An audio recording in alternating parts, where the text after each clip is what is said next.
All right, just finished this book, Elon Musk by Ashley Vance, and it was a pretty good read. So if you haven't given it a read, I suggest perusing through the pages. You maybe give it a quick skim because it was actually quite well written, and it was very insightful into the life of Elon Musk, who, as we all know, is a super accomplished man. I mean, he's a part of SpaceX, Tesla. He was one of the original founders of a company that's now known as PayPal, right? Multi-millionaire, billionaire even. So he's going to take us to the moon and Mars and back. So really somebody that we could all take a note from and learn from him. So one of the first things I want to talk about in this book is what it is that I think that led Elon Musk to be able to do all the things that he did. And of course, I'm going to reduce this quite a bit because there's probably hundreds, if not, many tips and success habits that Elon Musk was using, right? Things from using the right questions to, having the right network, being with the right people, having the right goals. But the number one thing that I think that Elon Musk did that allowed him to go from this level to the next level, and that what he did much better than many other people do, including myself, was he had a purpose like no other, right? Think of it like this. Elon Musk had such a grand purpose, it allows him to do all the other things he does, okay? It allows him to work, 100 hours plus a week. It allows him to go to the Tesla factory floor, work his butt off, and then sleep on the factory floor and get up again and do all the work again. I would argue is while the work ethic, of course, is there, it's only possible because he has such a grand purpose in what he's doing, right? And this is actually a very good example of why the purpose is so important in this book. Is it talks about Elon Musk a little bit in high school. Some of his old high school friends even talk in the book of how good of a student he was and things like that. They actually say that they never would have suspected Elon Musk to become this great engineer who's doing all these amazing things, billionaire, crazy software and coding, a rocket engineer, all this stuff, right? Because in school he wasn't that smart, and that's not to say he was dumb at all, but he didn't put in his best effort in school, because for him, he even says in the book, he just didn't even see it was that, it didn't mean that much. He says in the book, I don't have to quote here, but it goes something along the lines that, in English or whatever it may be, history class, I didn't really try. I only got a C, B, whatever, I didn't care. But in physics, I made sure to get 100 or 99 in that class because that's what mattered. But you see, the key here is that's what mattered. And why did it matter? Because it's his purpose. It's what drives him to go and work, right? There's actually a really good quote from page 65, which I think it encapsulates, if I'm using that word correctly, very well why the purpose and how Elon Musk has such a grand purpose for everything that he does. So page 65 here, and it's when Elon Musk is talking with a venture capitalist, and here's what he says to the venture capitalist, quote, this is Elon Musk saying this, my mentality is that of a samurai.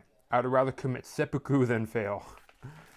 Now, for those of you that don't know, I didn't know as well, I had to look it up, but seppuku means to basically take a samurai sword, stab it through your guts, and twist it around and kill yourself.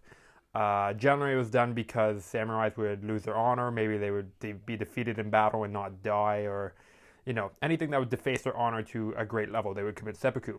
Elon Musk, same way. I would rather commit seppuku than fail, or at the very least, give it my all and go the length of the distance. Right? This guy got a purpose like no other.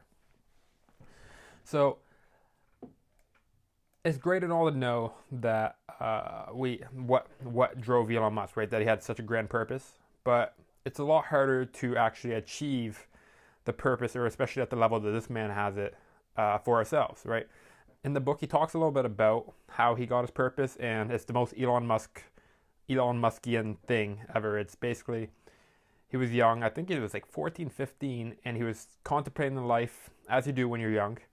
And he came to the conclusion that basically that the only thing or the best thing you can do is to expand human consciousness, because the life that we live is to the degree of our ability to ask questions. More consciousness means we can ask more questions. So he went on to increase he wanted to increase the consciousness of the world. Later on in high school and in his life, he talks more about what he wants to do. And basically, the only question he asked himself was, what can I do that can have the greatest impact on all of the world? And that was an outcome that Elon Musk highly valued, and you can argue that it was an outcome that many of us should value.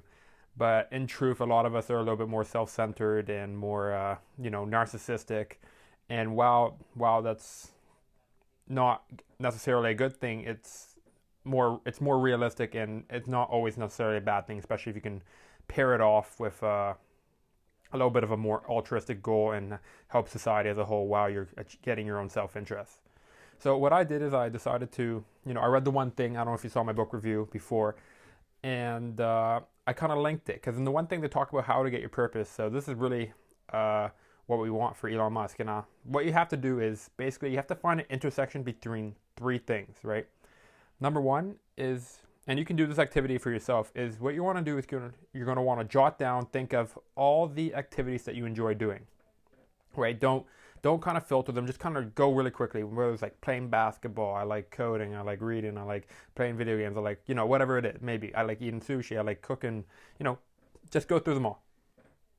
Excuse me. Let's do 4 or 5. The next thing you're going to want to jot down is, what are the outcomes in life that you want? Maybe it's, I want to make a lot of money. I want to have true love. I want to have a lot of people around me all the time. I want to be downtown in the heart of New York.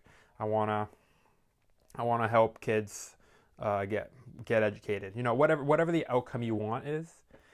And then what you want to do after that is find the link from one of the activities you like to one of the outcomes. And that link is now your purpose. Seems pretty simple, right? So I'll do a quick example from my own life. What do I like to do? I like to read. I like online marketing. I like psychology. I like video games. I like exercise. That's 5 things right there. That's a good list to start. What are some outcomes that I like? I like being healthy. I like making money online. I really like not having a boss that is sort of tyrannical that I can't escape, right? I'm not against having a boss. I'm against having a boss and then I can't, if I don't want to do something, I'm stuck. And basically I live under a tyrant. Of course, I'm over dramatizing it and making it a bigger deal than it is, but those are some things I like. So what could a link be? Well, one way could be internet marketing. That's where you can make money online. If you do it through the entrepreneurship route, you won't have a boss. Your boss would be the consumer, which is different because you can always say no to the consumer. You don't make any money, but it's not like you lose your job and then you can't go back later, unless you do it in a bad way. But regardless, I like to exercise, so then I can exercise. Maybe I can teach people how to exercise online. Just go down that route. And yeah, that's all I got from this book. So that's not all I got from this book. This is the biggest point from this book, and I think it's the most important point. So take it, give it a read. Good night.